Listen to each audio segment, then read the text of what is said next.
Hi guys, this is Lisa. This is the bonus Code Geass episode of Heart to Hato and the first session we've ever recorded. It's a bit of a test run, hence the audio quality being worse than the others, so we're only including this as an extra rather than an official part of Season 1. Additionally, I'd like to say that this is one of our harsher episodes, so if this is your first episode and you love Code Geass, I would suggest trying something else first. Thank you so much for listening, and I hope you enjoy!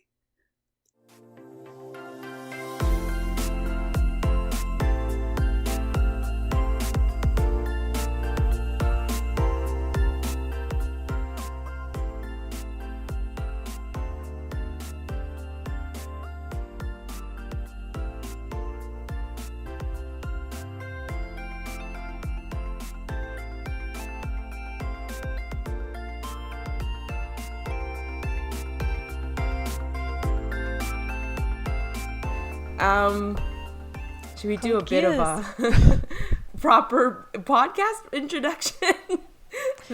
Although this does not exactly have a name yet. We do not have a name, yeah, unfortunately. We don't have a name. We haven't even filmed our introduction episode yet. Right. But this is just like our super casual kind of testing out the anime podcast idea. Yeah.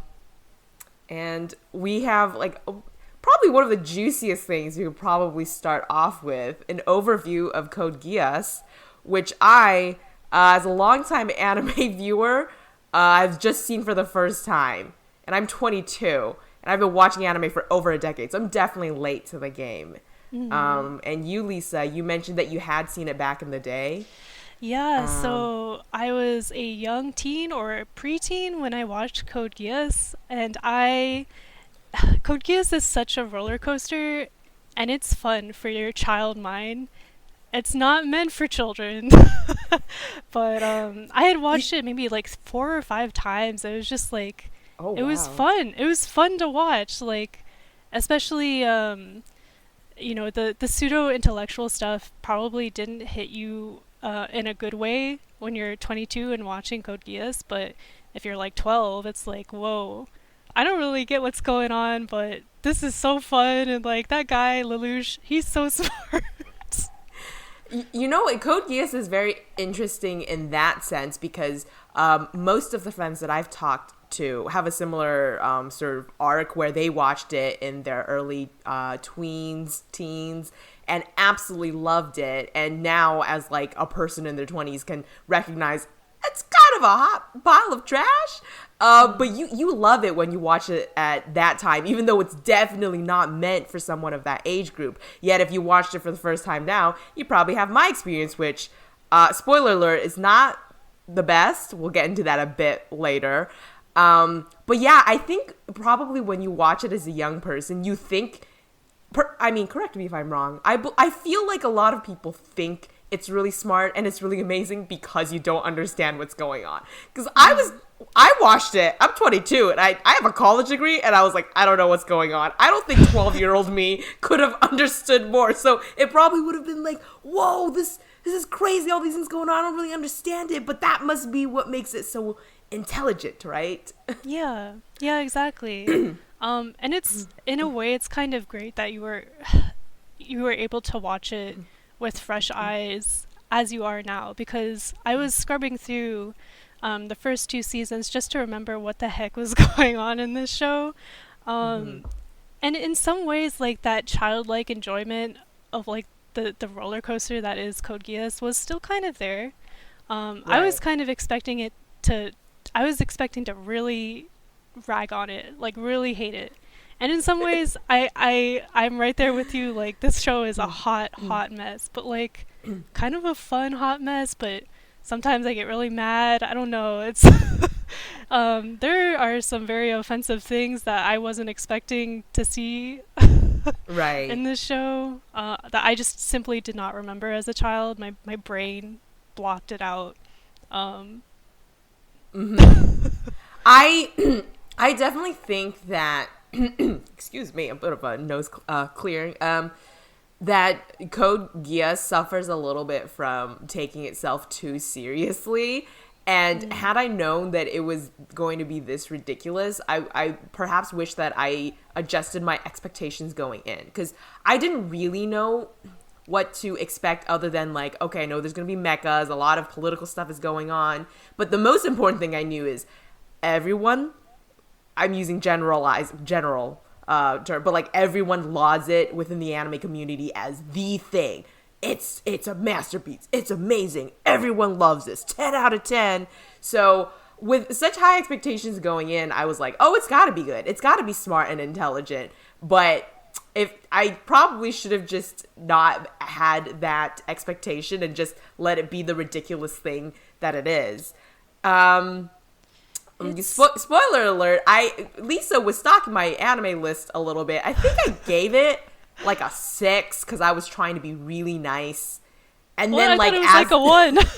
Yeah, then the days passed and I was like, no, this thing pisses me off. You get a 1. I think it might be the only thing on my anime list discography that I gave a 1 to. And I'm saying this publicly with slight fears that people are going to come crucify me because that is a hot take. It's a very hot take. No, you're good. Honestly, I feel like as long as you kind of air out your grievances in a fair way, people will respect that. And also, I don't know like 20 plus people who watch Code Geass for the first time and are like, wow, that was amazing. Like, I guess I am. These are all people who are younger and watch this show. Right. And we're like, wow, that was such a fun time, and the nostalgia. Yeah. Yeah. There's so much to talk about with this show. Like, so, where do we begin? I know that we weren't going to try an episode with notes, but I just couldn't help myself. Like, I wrote down some bullet points. Absolutely. That's wait, actually, a quick logistical question before you go off on that. I just wanted to ask, had you seen any of the movies? Because I learned recently that, like, okay, the series is season 1 and 2, but there's actually movies that kind of continue the storyline. And for reference, I have not seen those, so if there's any bias, I'm considering like the end of the series, the last episode of season 2. If something else afterwards really drastically changes it, I will not know. However, I don't know how something could change it that much after everything that's already happened. It's weird because I haven't seen the movies either, but I know that there's recap movies that were kind of developed very recently. So when I was looking up some of the production stuff and like looking for interviews with the director Goro Taniguchi, there's like a lot of recent content that he'll talk about with Code Geass because of these recap movies, and his perspective like 10 years later, or 10 years later, it's more like 15, 16 years later, because it was released in 2006. Yeah, but apparently the recap movies also are like on a different timeline. Like, oh boy, is this The Legend of Zelda? Stuff. What's going on? I know. I'm like, okay, well, I understand why, because it's a 50-episode show, essentially, condensed into 3 movies, and they're doing a season 3 of this show. They're like, doing another season?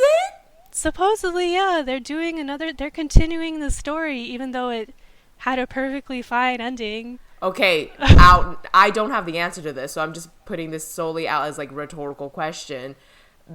How the hell are they going to deal with Lucia's death? Because it's either one, they're like, haha, that quote-unquote perfect ending was actually useless. He's alive again, because that's what happens in the world of Code Geass. Or 2, there's like a new protagonist, or it's like a completely different shift, which I guess that's okay, but I also still find it completely unnecessary after I feel like it's been such a complete arc, right, with the first and second seasons. So it's just a cash cow. Like, I'm sorry. Absolutely, I can see that. No, that makes complete sense. Capitalism runs this world, and those are things that happen. Of course, they would make sense. They'd want to milk as much as they can from that. I mean, for Taniguchi, like, he was talking about his experience with Code Geass and how he felt as though he couldn't direct another Code Geass, or like if Code Geass was released in 2019 or whenever that interview was, he felt like that he wouldn't be able to pursue the same like dramatic roller coaster ups and downs because the anime industry has changed so much. I was like, it was a very interesting interview. Like he was coming down a little bit hard on the moe industry and slice of life. He wasn't necessarily Oh, judging those shows, but he was like, there's just not a market for Code Geass anymore. So I wish I could continue the story. And maybe that's why season 3 is happening, because that's a property he knows that he can jump off on and like pursue more dramatic storytelling. I don't know. It was okay. to be I fair, mean, this was like a fan translation of the interview, right. so You're reeling a fan translation, so yes. this is already going through like multiple routes before it's entering my ear. So what I'm about to say is very much like, okay, well, if I really looked at the interview, maybe I could give a more nuanced opinion. But I hear that and I'm like, sounds nice. Like, yeah, it would be nice if in the anime industry there's more space for diverse storytelling, such as dramatic stories, as you say, my man's. However, I really hate Code Geass, so if you can't make that again, I might be okay with that. It's Be- it's ironic because when I look through the contents of Code Geass, like so much of it is like playing into the fan servicey I aspect was of the just gonna say, anime you're gonna industry. trash on the moe and slice of life when you literally have filler episodes of the students who are in like the middle of war and siege are just wearing cat costumes and the girl have boob shots and they're all in high school. I'm like, what are you talking about? It's so it's bizarre because you talked about how Code Geass takes itself so seriously, and I agree. Yes.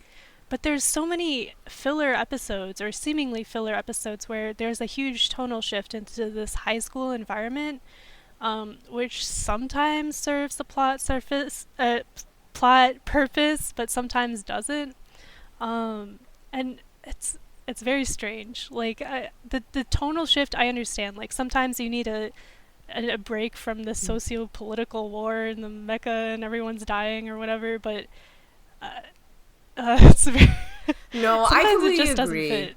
I'm not against it as like an idea because I get it with 50 somewhat episodes it's hard to keep that level of drama the entire time, and even though this is ridiculous, they're all in high school for some inexplicable reason, but they're high schoolers, so they still apparently they have that high school life, and you know, even within the worst of times during war and whatever great other catastrophes could be happening, humans and citizens can still be living lives outside of being super involved in that. So I think there's definitely space for that, but I would have appreciated something that's a little less 180. That's a little more like, okay, I understand all these things that are going on, but then these characters kind of take a day where they're like actively like just trying to have a calmer experience. Maybe there's a bit more like character relationship development and less like mecha fighting high stakes.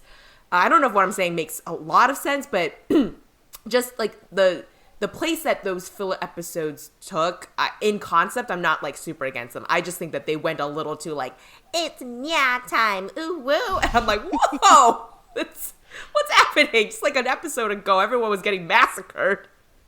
The high school stuff also just opened a lot of doors for some of the worst aspects of the show, in my opinion. Like the plot holes that are raised in season 2 with that lady, his maid, trying to be him at school while he was being Zero. I was just like, no, I'm not convinced. And if this was an issue in the first place, why did we even set this in a high school? Oh my gosh. Wait, are you saying his little brother Rolo? No. Remember he had like that maid character that looked after Nunnally, and then she was pretending to be him at school, so they were monitoring him while he was being Zero out in the outside world, right? Oh my gosh! Wow.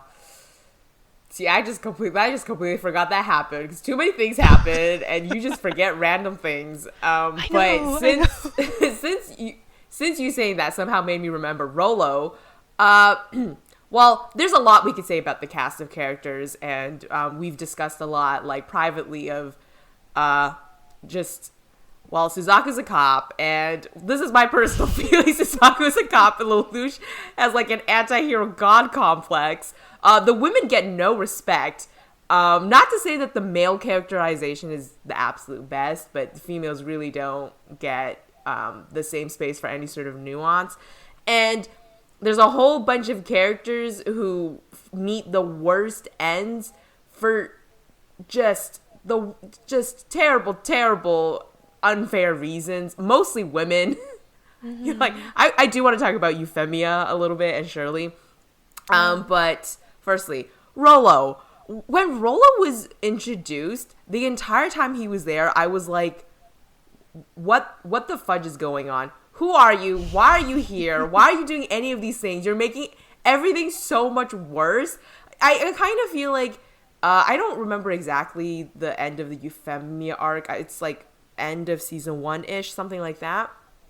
I wonder if it was like okay, that whole thing was like done, and now we need other stuff to drive the plot. So here's this random character who has a brother complex, and he's just here now. He's gonna wreak havoc. So, oh yeah, God. Rolo is weird. I feel like he's sort of unanimously, other than Nina, one of the least favorite characters in the Code Geass fandom.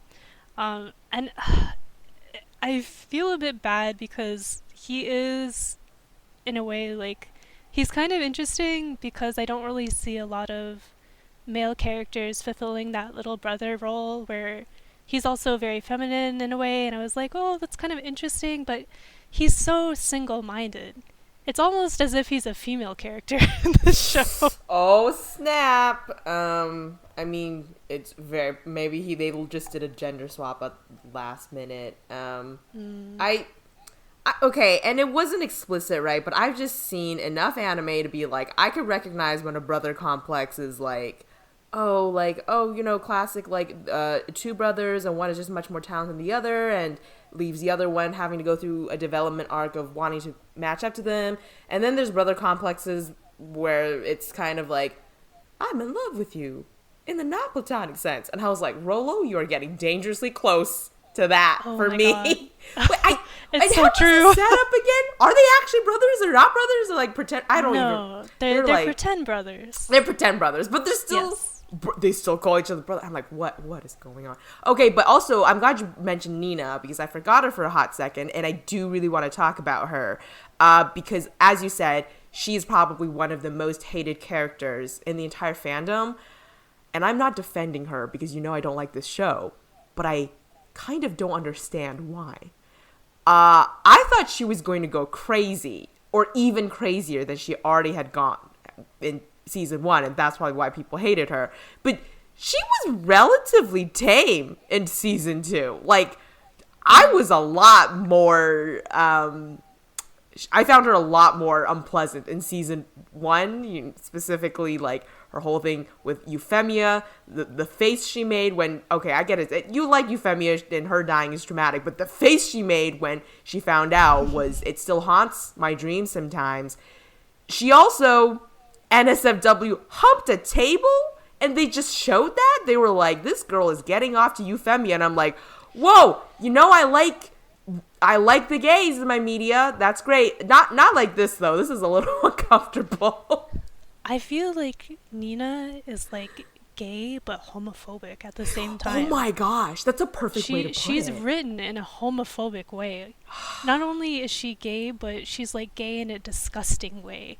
And she's racist, and she has all these other problems that make her so unlikable. And it's just like, why would you make that a character trait of hers? Like, unless you wanted us to be disgusted by her.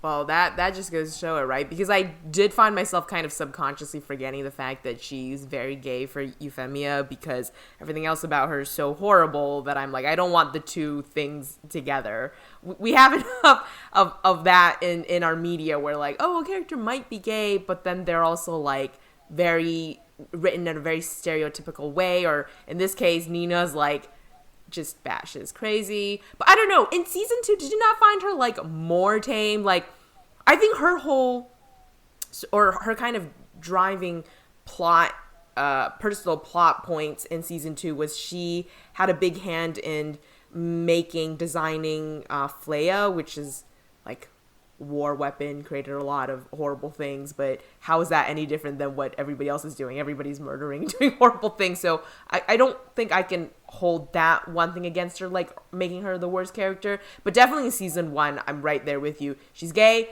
but also written in a homophobic way, and I hated that, and she was crazy. Just very, very racist. One of, if not the most overtly racist characters, actually, because there's a lot of racist undertones throughout the whole series, but she is a character just spoke it out of her mouth, and I was like, oh, okay, all right, I see that. I Taking wanted note. to ask, does she have, because I don't remember, does she have like a resolution to her arc? Like, what does she do at the end?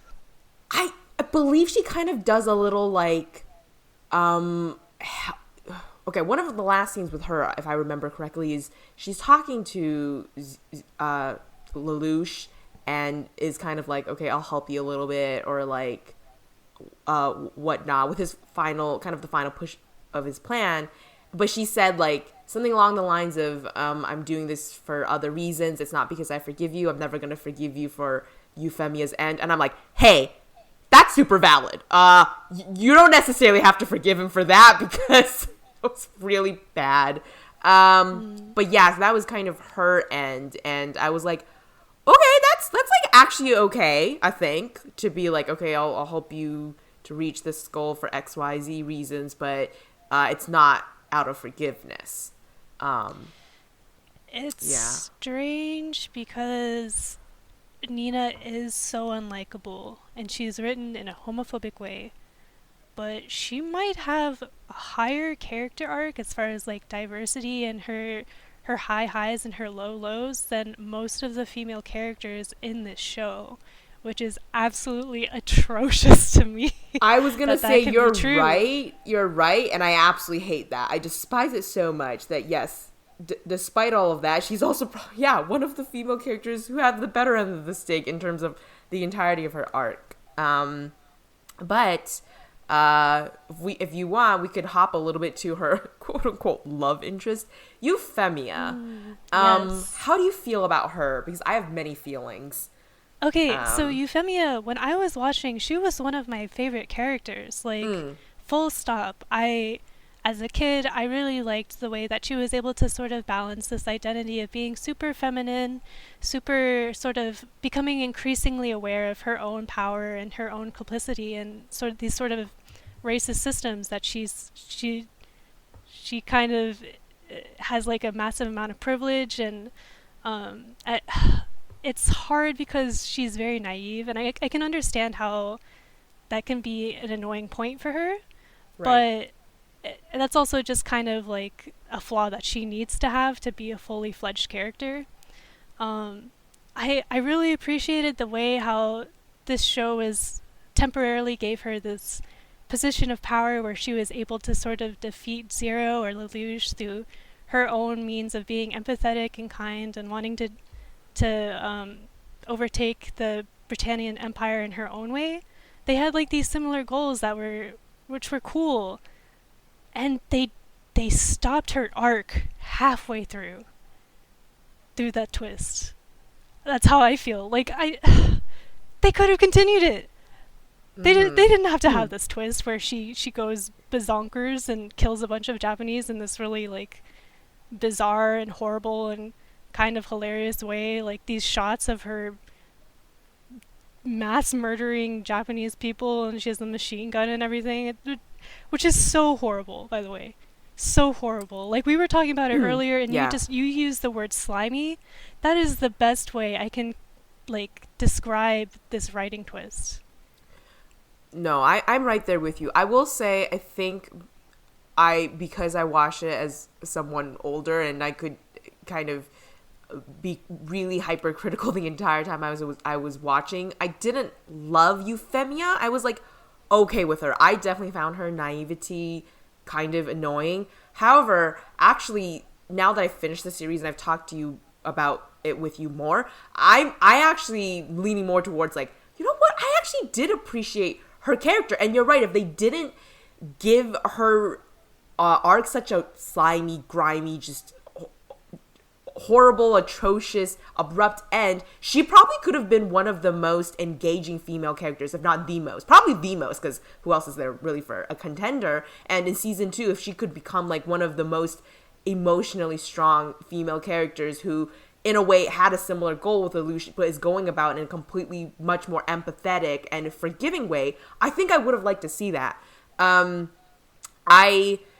The plot twist of her massacring everyone was honestly like one of the most like horrible things I've witnessed in anime. I was so like at the boiling point, like I'm a volcano about to just pop off and destroy the island I'm on, angry. There's so many things that play there, right? Like, it's so cheap to do it like that. It really felt up to that moment like, oh, wait a second, all this craziness is kind of wrapping up in a sort of reasonable way. And they were like, nah, we gotta keep milking it, so we need to do the most 180 outlandish thing as a twist to continue it. And it obviously, yes, they're all fictional characters, but like I felt like a almost personal betrayal that they made her like kill everyone in that way when she was the most like kind character of anyone. Like, no person could have, how would you say, like, making any other character do that wouldn't have hurt as much as Euphemia. Like, Euphemia is she's dead now, but I'm so sad that before she died, it had to be this. And, you know, I hope ghosts aren't real and she can't, like, figure out that that's what she did before she died as a human, because I'm like, Euphemia, this is so horrible. You did nothing to deserve this. It's just Lelouch had a stupid a god hero complex that led to this.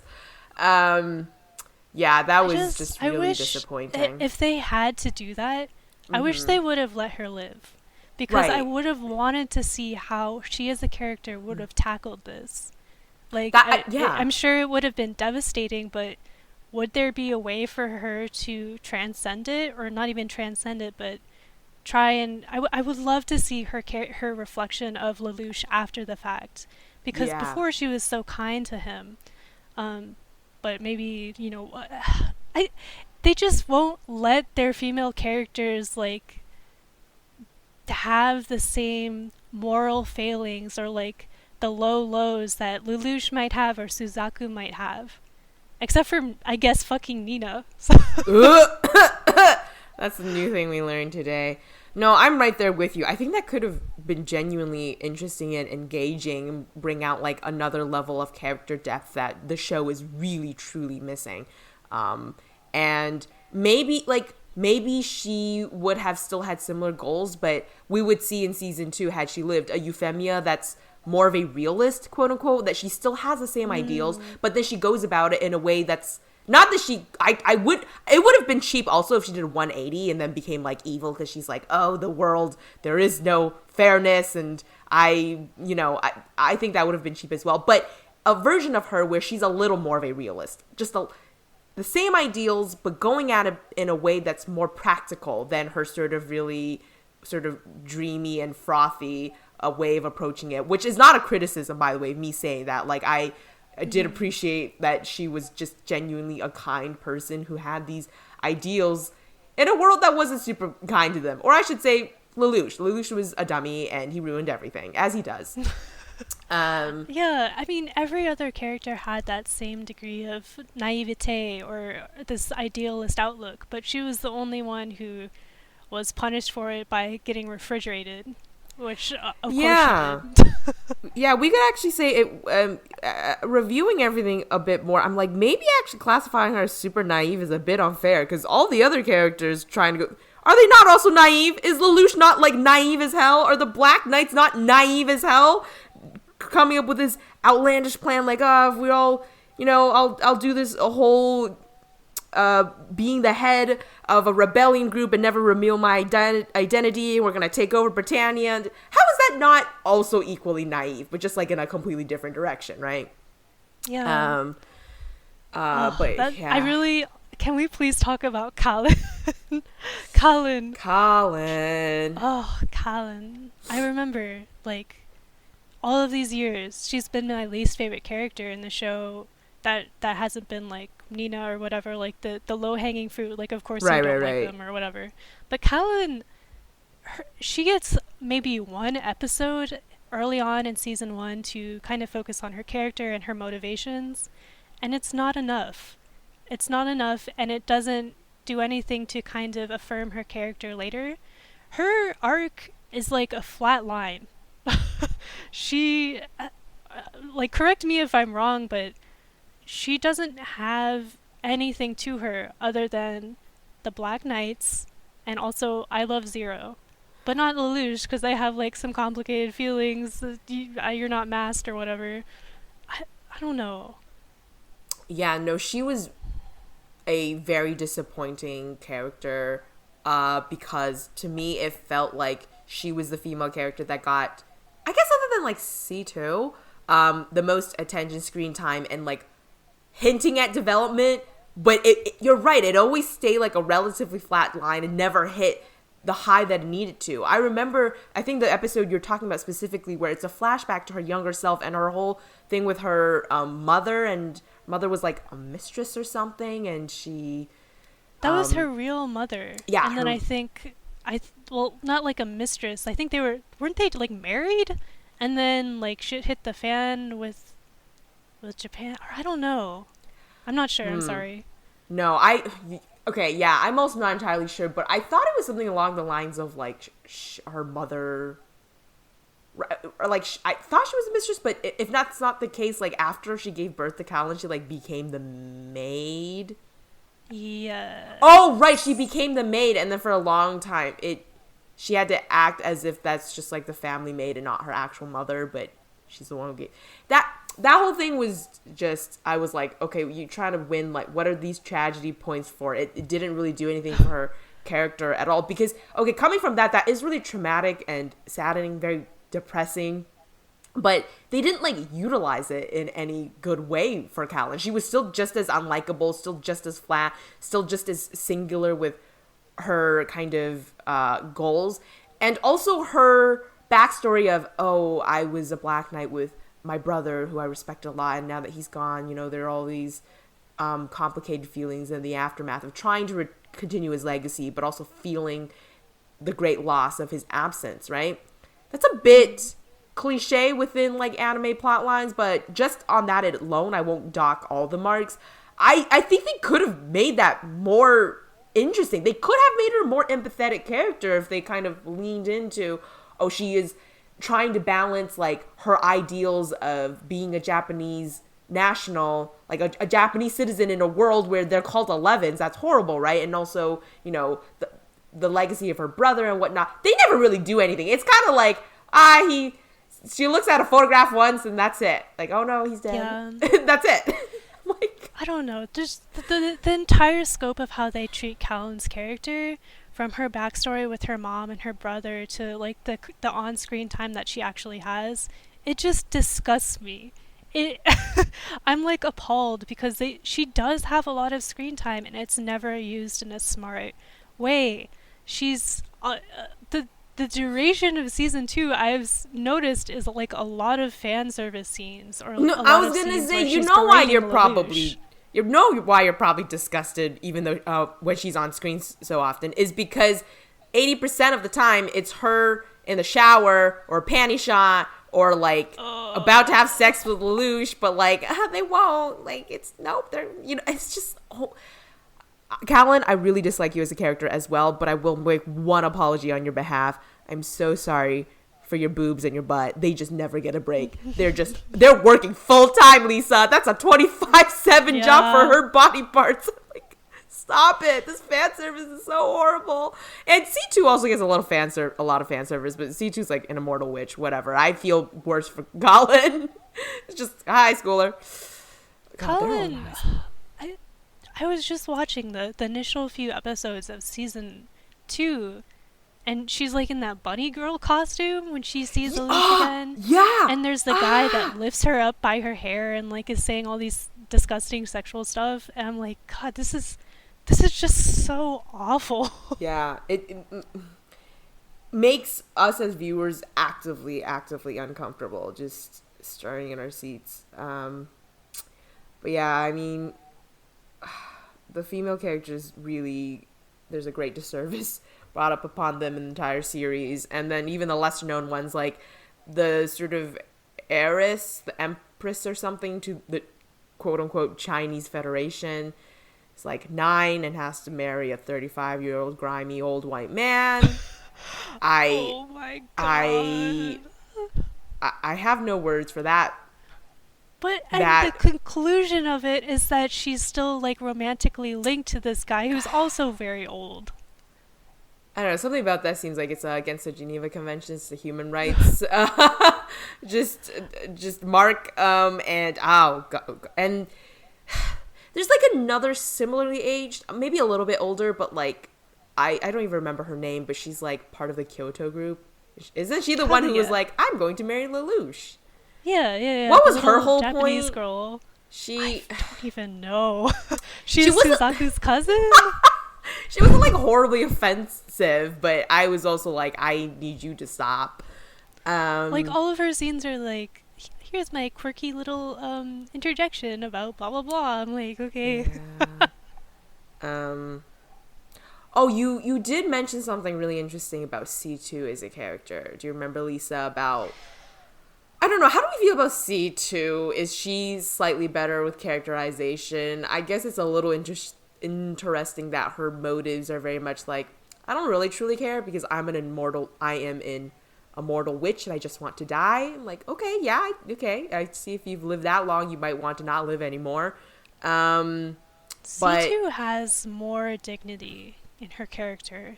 I Yeah. feel like she's treated a little bit like she has a little bit more agency. It's hard because I don't feel like it's much more than the rest of the female characters. Yeah. But she has a little bit more. You commented about how, like, when her memories are erased, she just completely regresses to this submissive, flighty, like deer caught in the woods by a hunter kind of mentality and attitude. And okay, like within the plot line, I guess it technically is canon. What's the word? Canon compliant, right? Because of her history and how she suffered all that before she became the immortal witch, or she maybe always was an immortal witch, but she in the past had suffered in that kind of role, right? Being like as a maid, or yeah, she was like a slave. Slave girl. But also just within the screen, you're like, okay, the women already get no justice within the plot and writing of this show, and now you're saying like, oh, when powers and memories are robbed from a woman, their default state is acting like that, being submissive and trying to kiss Lelouch's feet. That other girl, the other lady, Valletta, right? Oh my god, you're right! The exact same thing happens! The same thing. Okay, I don't know who came up with that. I don't know if was it a writer, was it Taniguchi himself, but the default girl mode isn't like being like a dopey cute little housewife. That's not what happens if you like wiped my memory. I wouldn't be like, ooh, I'm attached to the first male figure I see. Okay, like, right. That's so gross. So it's I was gross. trying to be nice because I gave Code Geass a 1 on my rating, so I'm like trying to recognize some parts where maybe some effort was put in, but you're right, like they did it twice, so there's obviously no excuse. It for C2, it's not like the whole, oh, it's because of her past, it's because the writers just viewed that as the default state of a woman, and that is disgusting. Wow. Do you actually remember one of C2's big arcs in season 1 was, I forget his name, but this other boy with Mal. The Geass, right? What was his ability Mal. again? He could hear other people's thoughts. Oh, right. That. Oh, And he was obsessed with C2 because she was the only one where he couldn't hear her thoughts. Or he couldn't hear, he couldn't hear her thoughts, but he was using his Geass so much that he couldn't stop it, so it was on at all times. That whole thing, I felt really, I don't know, it's been a while since I watched it, so I'm forgetting like a lot of details, but I remember when that kind of was concluded and he did die, I was like, I don't feel like that arc was handled really well. I don't know, like, I think maybe because I couldn't truly understand C2's motivations and why she was doing what she, or rather her lack of agency, I was like, this this guy's obviously a problem. We're not really like, what are your thoughts? What are you really doing? And then kind of after he dies, she sort of reveals like, oh, I do have somewhat complicated feelings. Like I did care about him or love him or whatnot, but then things went wrong. Was she like in love with him? Were they like in love with each other? I think there was some hinting at that, and I was like, what's going on? I think it was more like he was in love with her romantically, but there was a shot where she was like cuddling him and he was like a child, so I kind of assumed it was more like, for her it was like maybe an older sister relationship or maternal feeling towards him, whereas like for him he was attracted to her like romantically.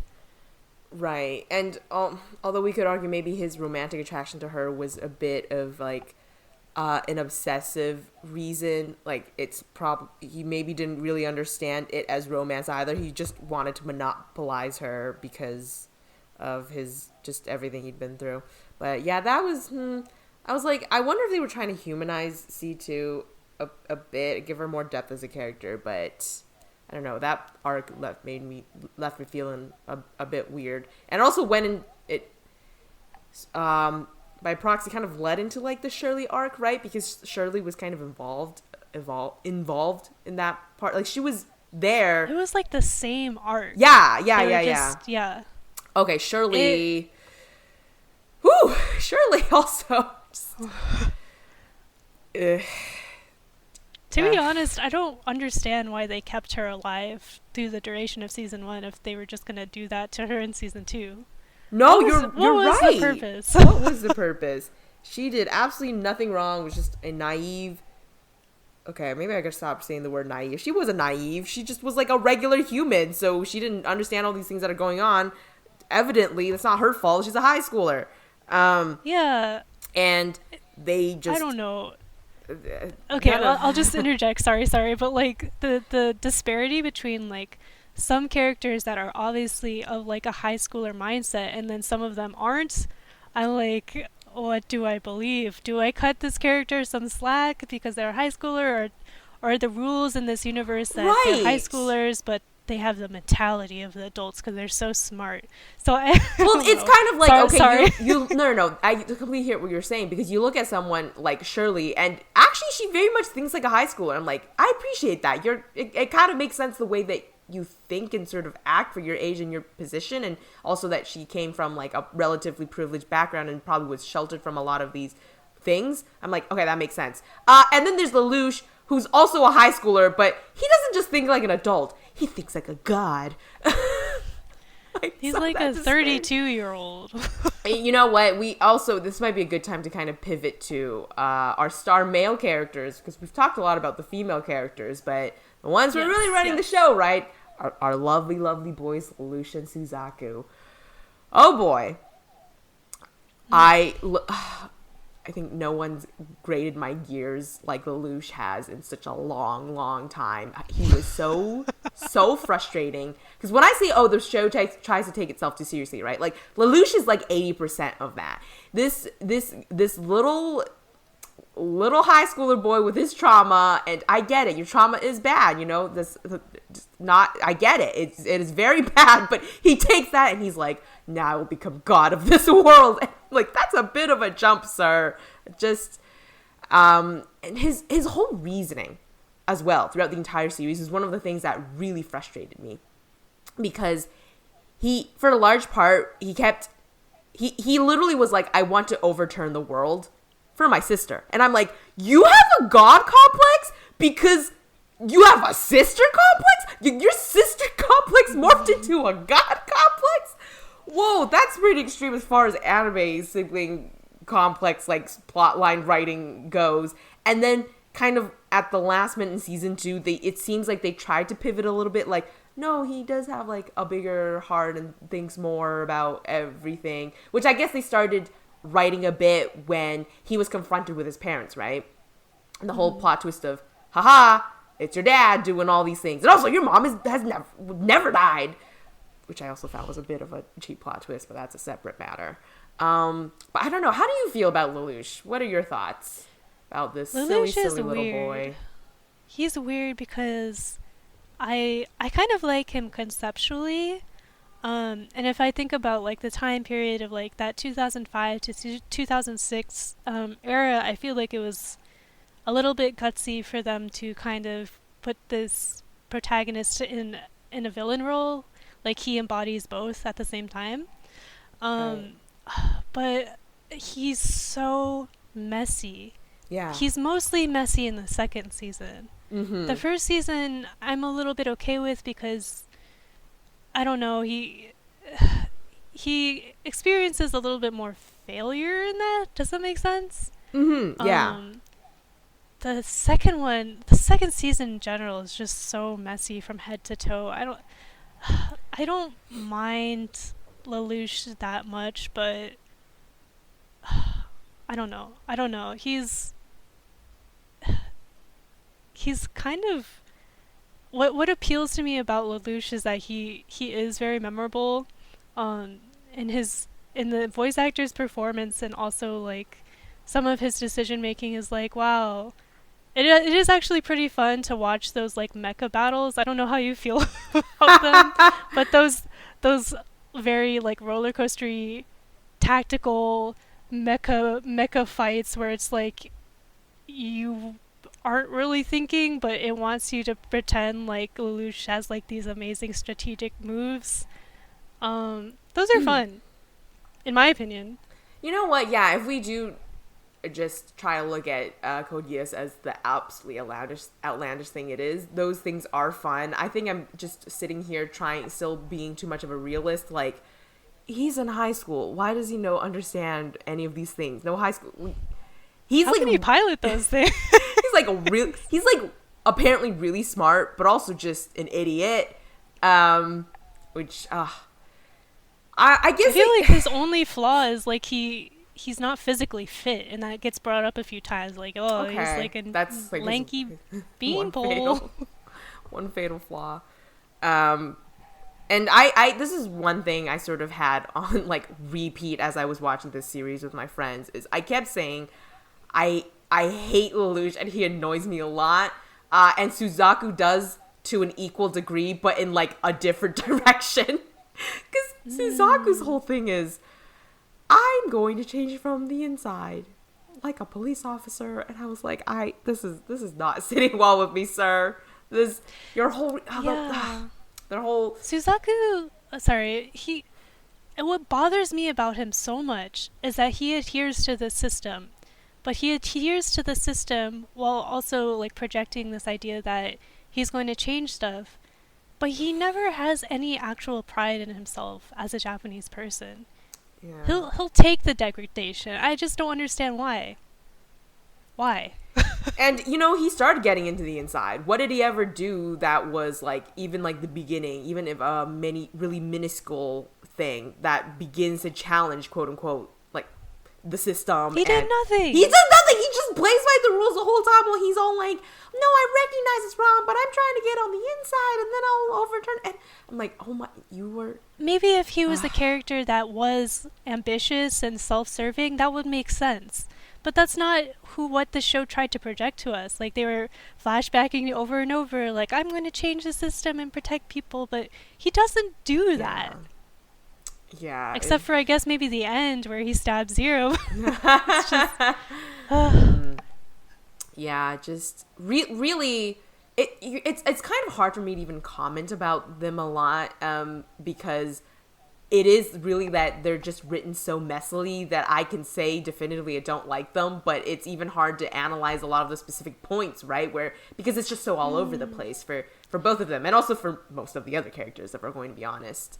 yeah, Yeah. it's hard because like whereas some characters will have like very small arcs like Colin and then she'll be like a flat line. I'm sorry to like keep bringing up arc terminology. No, you're totally Why I fine. You're do that. totally fine. But like Lelouch and Suzaku are like up and down and up and down and up and down. It's like I can't even remember what happened to them. Like You know why? Because by doing all those up and downs, they treat the viewer's brain like a yo-yo. So we're getting knocked over all the time that it's hard to remember, right? When you're just being bashed from side to side. You're like, too much is going on.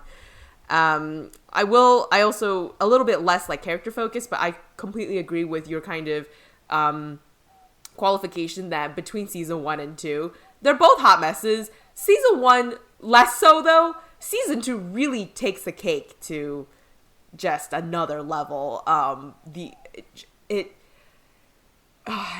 don't even know where to be. Like, I found as a viewer, again, as like a functioning adult who is not entirely stupid. Like, I have a college degree. Hopefully that means something. But I was watching this anime series and I was like, am I stupid? Because I never understand what's going on. Things are always happening at every second. And it was so much. It's just like so many characters, all these contrived, complicated plot points that I was always trying to figure out, okay, is this actually complicated because of like some sort of military or political undertones that are not super accessible? Or is it just like Bash is crazy and they're just throwing everything into a pot and trying to, like, hoping the viewers will be able to slurp that soup and understand it all? Because I couldn't. It was... Do you remember the chess scene between Zero and his older brother Schnitzel or whatever? Schneisel? Yeah. Schnitzel. Schneisel. If you look at that scene, apparently, like, the different shots, the chess pieces keep moving around, but, like, not when they're supposed to. Oh? Like there's, like, continuity errors in the show. My. And it's like, I feel like that is the perfect metaphor for this show. Is like the chess game doesn't make any sense, and like the pieces keep getting misplaced every time there's a new shot. Like, yeah, that would make sense. There's just so much going on. Now I will say the reason why Code Geass did not have a one at the beginning, right? Was the ending of season 2. Which did surprise me because I was listening to another anime podcast, Trash Taste, where one of the podcasters was saying that Code Geass is really interesting because the ending, the entirety of season 2 is like just like a car crash, just a flaming like barrage of fire that somehow perfectly parallel parks at the last minute, and I'm like, what the hell? That was before I finished it, right? Then I watched the end of season 2 and I'm like, oh, how did they do that? This is one of, if not the only time I've seen that kind of reverse, where like a lot of series will be great for the majority, right? We've talked about how like time travel, kind of time skip series usually suffer from this, where it is really engaged for the most part and they find it very hard to land the sort of conclusion. And then Code Geass is like, this is a hot piece of garbage, but you get a perfect ending. And that left me feeling really confused and reeling. Because for what it was like a good ending. And then I had to think though, like, but was it worth it? All of that for that kind of ending? I don't think so. Not even a little bit. There are chunks of episodes that you could have taken out from S2 that we didn't need. Yeah. Like, for instance, did you want to talk about the Chinese Federation arc? Yes. And also just the blatant racism about the Chinese Federation in general and the way that they're depicted. But yeah. Do remind me, I forget a lot about the specific things in the Chinese Federation. Oh no, you just watched it. I can barely remember what happened in this arc. I was just like, were they helping the antagonists or the protagonists? They were supposed to help the antagonists. Wait, I think that makes sense, right? Because remember the little Empress girl who sadly gets engaged to that old man? Like, she has like that bodyguard named Sing, the black-haired, long black-haired guy, and I remember clamp-looking ass. Yeah. Someone from Token Rambu or something. And he's like helping the Britannian side, right? Wasn't he also like low-key blackmailed by Schneisel for a hot second? Something like that. Yeah. Yes? It's hard. That arc was so forgettable. Yeah, very forgettable. I was also like, oh, the Chinese Federation could have not existed at all in Code Geass and nothing really would have changed. Like, what do they add? Nothing. Absolutely Nothing. nothing. I just can't. Maybe did they show up in like some of the final battles or some shit? Like They weren't that important at the very end. Like, really, they weren't pivotal at all, right? As far as I remember. But okay, their whole arc's forgettable. But what I can't forget is all of the board members wearing that really crazy, like, they're like Chinese-esque inspired fashion, but it's like very exaggerated, and they all have white face paint and garish makeup, and I'm like, something about this doesn't sit right with me. Why are you was it their face paint? I think it was their actual skin tone. Like when you see their hands and stuff. Oh, then they were just like actually like white, like A4 sized printer paper white. They just were white. I guess like a kind of creepy Voldemort kind of. Okay, so like what's worse, right? Like if they're like, oh, these apparently high-ranking members of the political system in the Chinese Federation look like clowns because that's the makeup they choose for some reason, or if they're like, we actually just made their skin tone white. I'm like, why? What? I was listening to the episodes that they show up in, and one of them like has the most like cartoonish voice actor like performance that is like a very like old gremlin kind of sound. I was like, wow, this is Yeah, so with the exception of Xing and the little princess, all the other members of the Chinese Federation are depicted like literally as clowns in a very slimy, grimy way, and I really didn't enjoy that. I was like, there's a little bit of a racist undertone here for sure. And in the end, it was all for nothing. It was all for nothing. It was all just for show. And okay, also, kind of to backstep a little bit, because I did remember a character that I wanted to mention, see if you have any thoughts. A female character, Cassandra. Is that her name? She was like the violet-haired Britannian royal who was like Euphemia's sister or half-sister. Cornelia. Oh, sorry. Cornelia. I was like, who is Cassandra? I was like, there's a C in there somewhere. I was like, I reviewed all these episodes and there wasn't a single Cassandra. That's how hard it is to remember all these things. I think by the end I was actually okay with her kind of writing. She wasn't like horrible. She was right. She was okay. She was okay. She was okay. That is the highest praise we can give to the female writing in the show. It was okay. It was fine. It was fine. She was fine. It was all right. I do have one thing, because you bring up Cornelia, and this is like totally off any like plot or character analysis. I just want to talk about it. Because I had researched a little bit about production for the show, and I was very curious like how Clamp, the character designers, got involved. I was like, how did they get on this project? Yeah. And something that really stood out to me watching this as like a 23-year-old who had graduated with a major in 2D animation, this show had the least animation-friendly character designs I have ever seen. Like, hiring Clamp, when the Sunrise team did that and the animators saw the character designs, I'm sure they just wanted to like throw themselves off the roof. Yeah, shoot themselves in the That would foot. have been me. I was like, I would have been out of the production if I had to animate any of these character designs.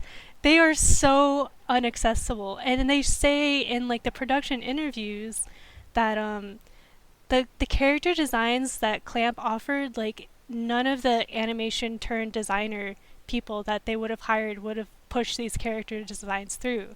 They're so hard to animate. Even just the hair, it's like there's so many strands, and if you look at Cornelia, she had like this claw-like design throughout her outfit, if you remember. Like in the back, she had that all these little tassels that stood up. I was like, God, why would you do that? Well, I'm actually really glad you brought this up, because I hadn't dug so deep in research in that area, but I had seen like Clamp original illustrations and artwork for Code Geass. So I could put the two pieces together where I was like, wow, the disparity is so evident here because those illustrations they're Clamp. They're absolutely gorgeous. A lot of them are also very gay because Suzaka and Lelouch are like at each other with swords. Love those ones. But they truly are. They're absolutely magnificent. They look fantastic. If I saw a manga like that, I'm like, oh, I'd want to read it. And somehow within the illustration style, we know that Clamp is known for some very overt stylistic choices, such as the limbs that go on for days. And it still looks exaggerated within their illustration style, but something about it is also oddly charming and elegant. Like, it's so stylized that they do it in a way that's so beautiful that I love seeing. And then I looked at that and was like, holy fudge, they had to animate this? This doesn't translate to animation.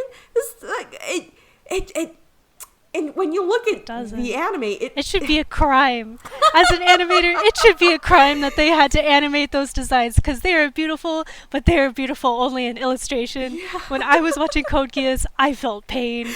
I felt so much pain when I looked at Euphemia's dress and she had all those little flower petal motifs and shit. I was like, this is not okay. Within the anime, I frequently had to be like, okay, squint your eyes a little bit because if you look too closely, it always looks ridiculous. Like, their faces, their hair, their limbs, the way they move, it translated very awkwardly, and that's not necessarily a fault of the animation team because, like you said, the material they were given to work with was not conducive, didn't sort of encourage an easy, accessible way to animate. But this quick little tangent also just reminds me more overall of like the problems of trying to put together, I was going to say an ambitious animation project, any animation project truly, because I don't know if you've seen any clips from X-Arm, it's that Crunchyroll original anime. I've seen screenshots from this season and I'm just like, yes. Wow, that's crazy because you have like countless hardworking, talented people working on these things together, and there's funding and all of these different angles of support, and this kind of thing can still happen.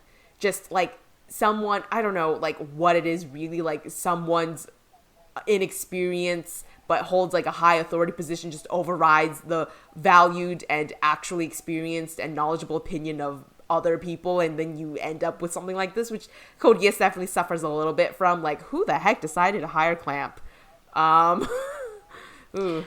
Clamp, but also like consider there were a lot of mecha scenes that they didn't use like 3D models for them.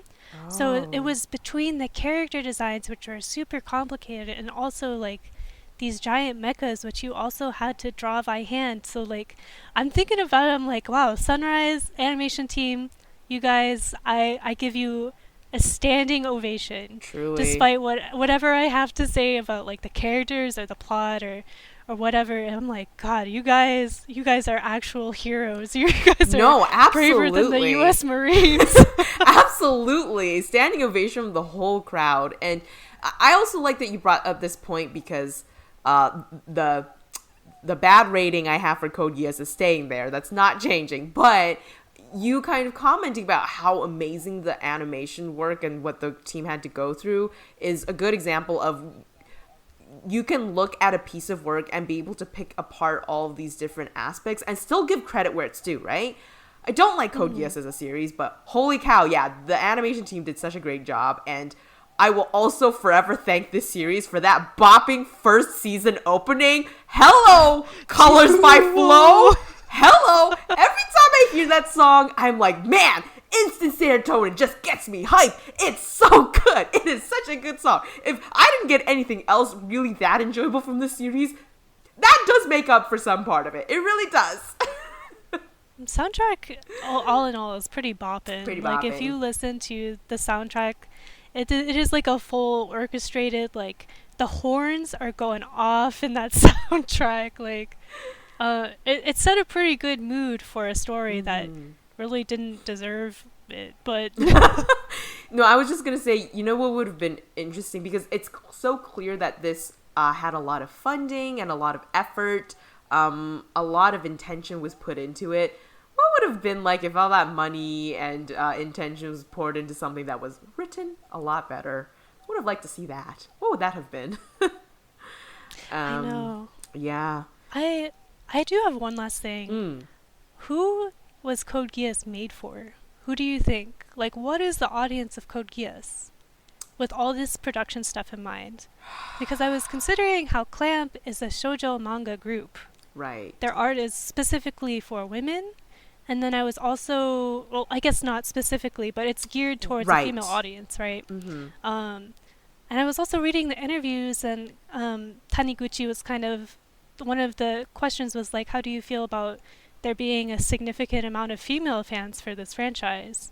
And he was like, well, I was actually, I think there's a lot of male fans for this. And I was like, I think you were trying to make a series for male fans. But then you also hired Clamp, and like Lelouch and Suzaku are very like popular amongst a female demographic. Right. And then I was like, well, who is Code Geass for? Yeah, that's a really good question. I've been thinking about that as well as soon as I finished it, right? Where I was like, okay, who is lauding this? Because a lot of people apparently are. That's why I was convinced to watch it. And it, you know, it probably is a bit of both that you said, that it was geared to, it was made to be probably a shonen popular along young males, but because of the Clamp influence, I don't know if they had anything to write any kind of influence on Suzaku and Lelouch's relationship, though, because that enemy, they're like friends to lovers to enemies to lovers kind of deal. That hey, I'm into that. Like, so, you know, when I saw that within the series, those little moments gave me a bit of reprieve where I'm like, I hate both of you as characters individually, but when you banter, I have a good time.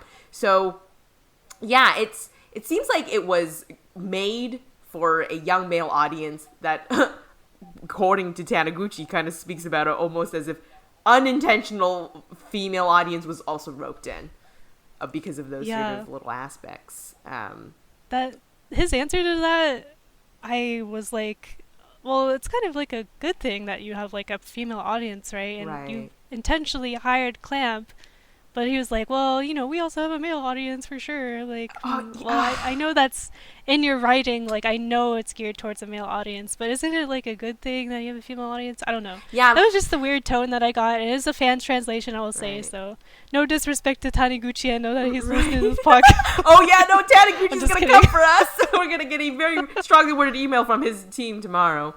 Yeah, you know, you're right. No, not like he's working on his own stuff. Yeah, that tone is a little bit like, I squint my eyes on it a little bit. Hopefully it is a little bit of a mistranslation or something, and that you are also happy about a female audience, right? Like, if you can target something towards something specifically, but if it reaches a larger thing, and Code Geass certainly did, that's probably a good thing, right? But yeah. Oh, darn. Okay, this would have been a good place to wrap up before I remembered one last character I did want to mention briefly. Totally okay. Because we talked a lot about sort of the sibling complexes that go on within series with multiple characters. But how could we forget, kind of by proxy, the person who made the entirety of Code Geass possible as a series? Nunnally. Nunnally's like Lelouch's excuse for all of it. I don't know how to feel about Nunnally because I'm biased. I like this kind of character. I like this kind of character, and I like that she was able to have a small grasp of agency and power throughout season 2. To a small degree, it's a little bit controlled. But also, they retconned her disability.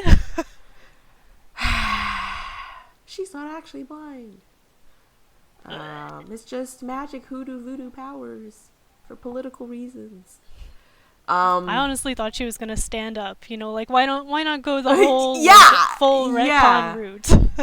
I have complicated feelings about her because throughout season 1, and this was way before I knew they were gonna the whole plot twist of like Mother's still alive. Oh, this is a lie.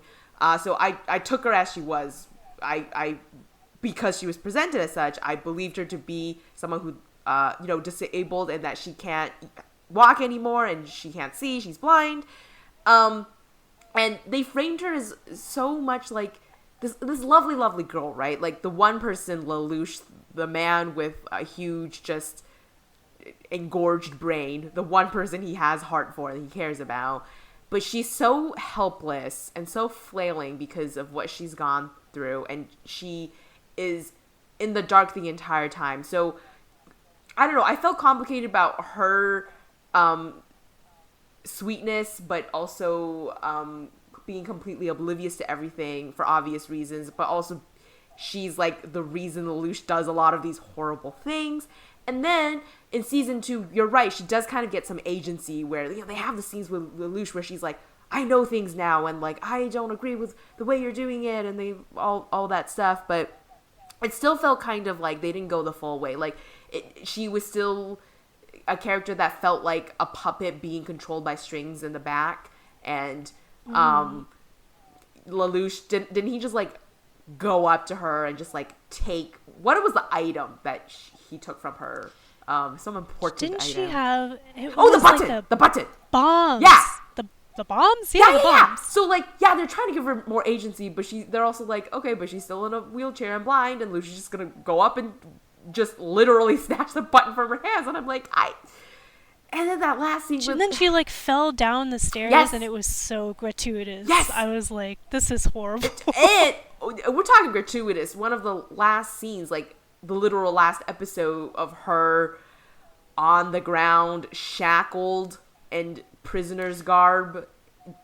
It was like a revealing dress. I was like, this is gross. I was like, this is someone's hentai fantasy. Like, Jesus. So yeah, again, conclusive to most of the female characters. Yet another one that had potential, but I think was shown a lot of disgrace, unfortunately. Yeah, I have complicated feelings, right? It's not like I hate her. I think that she's done completely bad, but there's a lot missing there. I can't tell if Nunnally was like, oh shit, you know, we killed off Euphemius, but we kind of need her character back, so let's just put it on Nunnally. Or is it like, we have two characters that are kind of like this, so we have to kill Euphemia?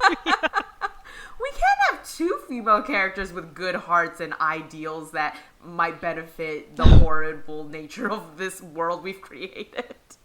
No way. No, that's too much. No, that's too much. It's not allowed. Better kill her. Better off one of them. But that's Code Geass, right? That's kind of our overview, isn't it? I'm kind of glad that the duration of this episode we were able to discuss character, because I feel as though a lot of the critique for Code Geass comes at it at a plot centric kind of way. Right. But I understand that Code Geass isn't really supposed to be a character motivated show. Right. It's supposed to be a plot motivated show. Yes. But these character aspects, they're still really important. And yeah. I'll say it once, I'll say it again. The writing for the female characters is very sexist. What? No way! Could have never guessed. Yeah. So I'm glad we were able to discuss and sort of focus the majority of this episode on that specifically. Yeah, and especially on a lot of the female characters.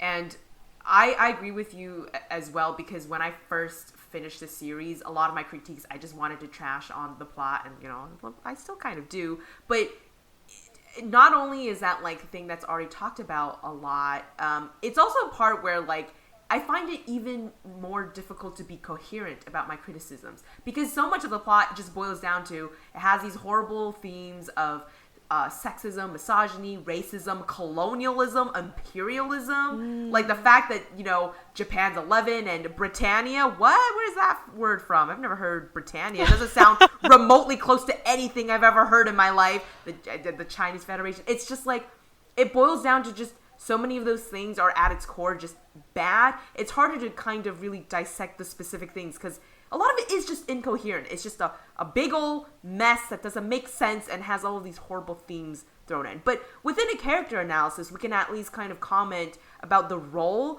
that these quote-unquote kind of almost like chess pieces had in the overall game that is Code Geass, and how they kind of either added something or in many times kind of detracted from the overall experience. Right. Mm-hmm. Had we like done a plot focused episode, it would have to be something that we'd have to come in through with like notes, and we didn't really do Absolutely. this No, you can tell this time. was not a horribly planned or like well planned episode in terms of note taking and what we want to cover. But I'm glad we did it like this. We were able to kind of cover just, I think, most of, everything that we wanted to. And doing this way also, I think, allows us to be thrown into the ring and just go at it from, what's the thing that you remember the most that like left you with a strong feeling? Then you'll want to talk about that, right? So for us, that was a lot about like the character writing, some, plot inconsistencies and, things like that. But yeah. Dang. we covered the hour and more. We have like 1 hour, 14 minutes. I am so glad we're doing this, Winnie. It's so fun. This was so fun. To have like a recording of our thoughts. Also, please don't come at us with pitchforks because we very much know this is a very hot take. A lot of people love Code Geass, and we're happy for you that there are people who did find enjoyment out of this series, because I think Lisa and I had a very hard time picking out things we enjoyed, but it's still very interesting to take apart and discuss a series, even if it's not one of our personal favorites, right? Right. And sure. I guess maybe we should have prefaced, like, don't listen if you're, like, a huge fan and don't want to hear critique. And also, if for some reason you're also a full-fledged adult that hasn't seen it and doesn't want spoilers, I don't know, all 5 of you in the world. Oh, yeah, oops. Stephanie. 0 dies.